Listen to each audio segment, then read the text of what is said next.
Welcome back to the channel where the players play. I am King, the King of Kings, and today we're going to be checking out the Vice Sports Look Good. All the link is going to be in my bio, so if y'all like it, go watch the video yourself. A lot of this stuff I'm already going to know, and a lot of it's going to be new. Let's check it out.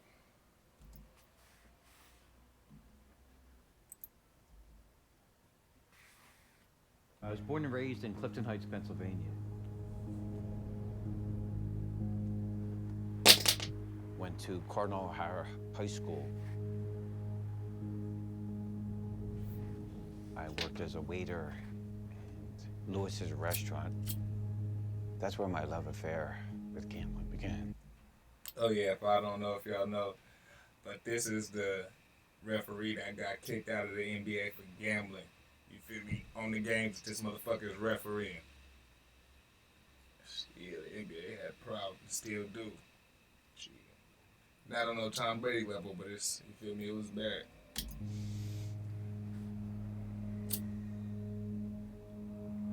There was a gentleman who used to own supermarkets throughout the whole Delaware County.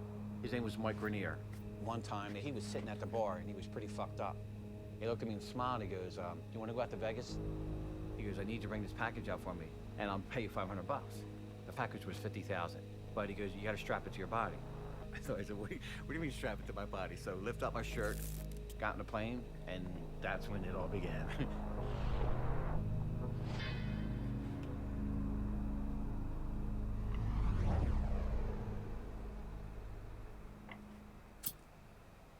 Three out of 4 weekends per month, I was out to Vegas.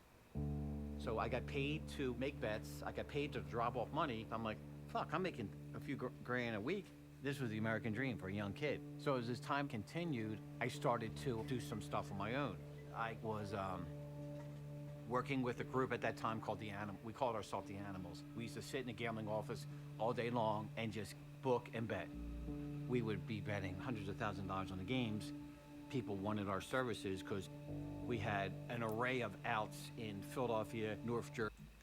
That's one thing I didn't know. I did not know that this man was gambling before he got into the NBA refereeing scene. So they didn't do no kind of really extensive background checks. He got into this motherfucker to help his gambling. I'm like, come on. Connecticut. They were long days. I mean, days we used to sit in the offices. In my early days, we would be in the office 10, 14 hours, because we were so afraid that we left the office that we would miss a number, and missing a number cost us money, and we didn't like when it cost us money. It hurt our group. We built our company on inside information.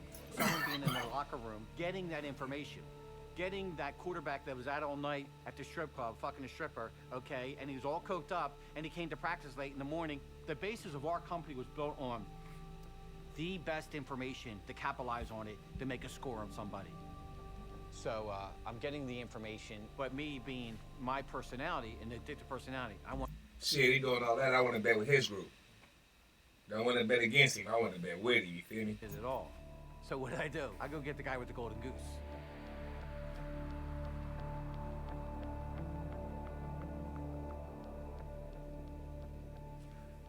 So Tim Donaghy is a really interesting ref when you look at his report card. All NBA referees are graded on how good they are at being referees, and he was ranked really, really highly.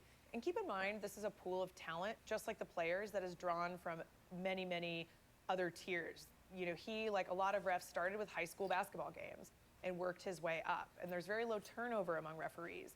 So when you finally make it to refereeing in the pros, just like being a player, you're dealing with the best of the best of the best. And there's very little margin for error and how poorly you can perform your job. So prior to the scandal breaking, he was actually seen as a pretty good ref. I knew who he was in high school. I played football with his brother Jimmy. His brother Jimmy was a great athlete. Timmy was a decent athlete himself, a little arrogant, obnoxious. I knew at this point he became an NBA referee. I knew who he was, and I didn't think at that point, here I am escalating up the scale in my life as a gambler that, I'm going to contact an NBA official. There was a few games that I thought that were noteworthy that he transformed. Berger playing Charlotte Hornets. And I remember within the first quarter, Tim Duncan had 2 fouls called on him. They're going to sit him. That changes everything.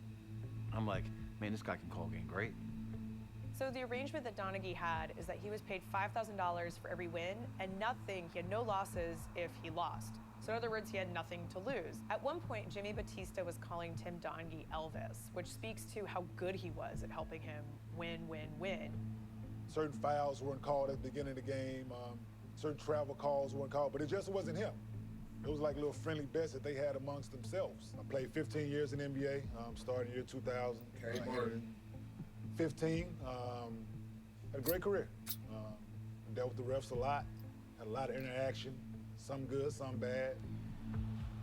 You might like laugh and joke after the game, or you don't get some calls during the course of the game. You like, man, they did us in, but you don't really think that. You know what I'm saying? You not think that they are actually cheating. You know what I'm saying? Like, that's not part of your thought process. You might, after the game, it's over. You know what I'm saying? But in this case, nah, it was an ongoing thing. Tim Donaghy was not only just betting on the games, but he was also refereeing games in which he had a stake in the outcome. We also made a deal kind of that I said, Getting it 2 ways. NBA should have been paying their refs more. He on the court making that dough. He's betting because he know he's going to win. He's throwing the game, so he's betting in Vegas. And then they're paying him $5,000 for every win they get. He's tearing them up. got to be games that you're in the locker room, you know what's going on, you're hearing things, whatever. If you see a game that is something that we want to double our bet or triple our bet on, we're going to call it a schmaga. It was code words. So this is a significant word because schmaga was a Down syndrome boy that grew up with us that everyone loved. And everyone loved Joey. So we called him schmaga. With our wins and the schmagas together, it was like over $225,000 I paid him. One of the things that's incredible about how he ended up getting caught is it wasn't through the NBA's internal. Only $250,000. I'm sorry to keep pausing. Only $250,000 for this man to throw his life away. His whole, like she said, it's hard to get there. Like the best of the best for $250,000. I bet you they pay their refs a lot more now. Protocols, and it wasn't even because the FBI was looking for him.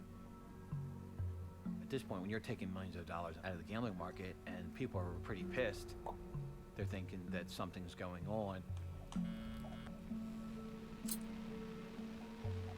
In 2007, the FBI is investigating the mob, and Donaghy ended up being kind of a side character in what they were originally focused on. The FBI section of the Gambino investigators had put up a wire through some sort of probable cause. I don't know what that was, but Tim was picked up with conversations between the other cooperator, and they then knew him. They just followed that and knew that there was a corrupt NBA official.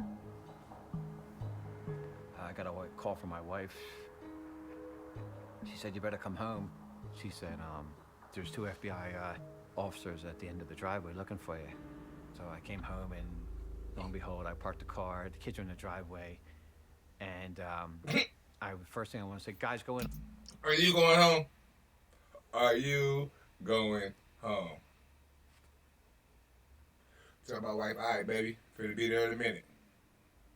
Be right in, I didn't want to have it in front of my kids, and we know you gamble. We're working with any type of NBA officials or handicappers or anything like that. And I said, I don't know what you're talking about. And he goes, come on, Chief, we know who you are and what's going on. And now one of my younger daughters came out of the driveway, Daddy.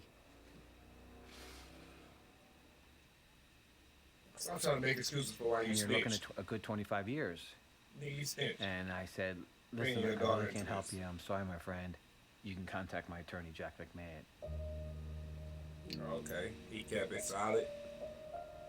Speaking on his name, we'll see what So happens. Tim Donaghy ended up being the FBI's only cooperating witness. Batista did not cooperate. He didn't testify. He didn't say anything to the feds about what had happened.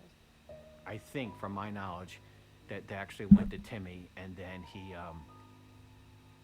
was cooperating with them to come after me or whoever and whoever else they thought was involved. I asked it on my phones. What proof did they have? Tim had a photographic memory. If they asked him what case, who was refereeing, he remembered all the refs. He told them the refs. Investigators notified the NBA of what they had and what they were going to do, and within hours of that notification,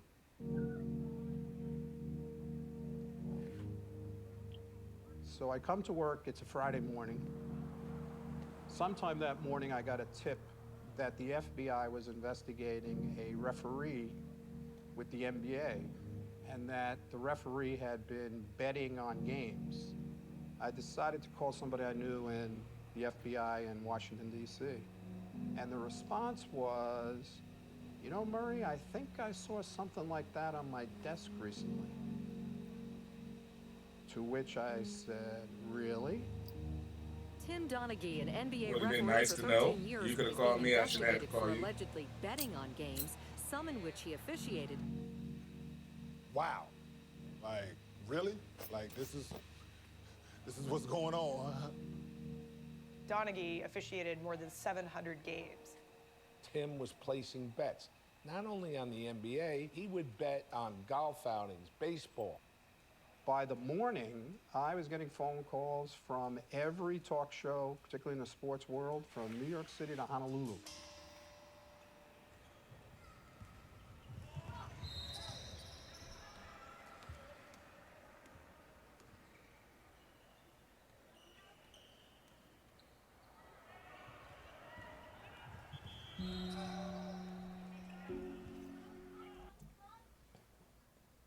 Kept it solid.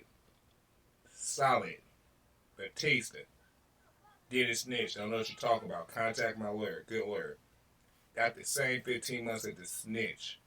What evidence did they have? They had code words and everything. We just loved our little homie growing up. We loved talking about him.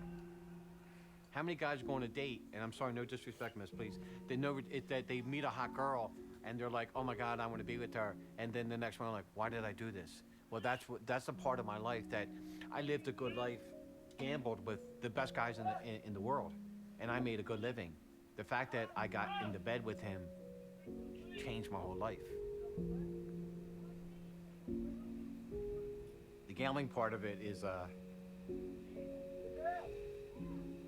mistakes and the fuck-ups that occur during it. Hurt sometimes. Listen, do I love the beauty of the number? I live for it. I do. I ain't gonna lie. It's like breathing to me.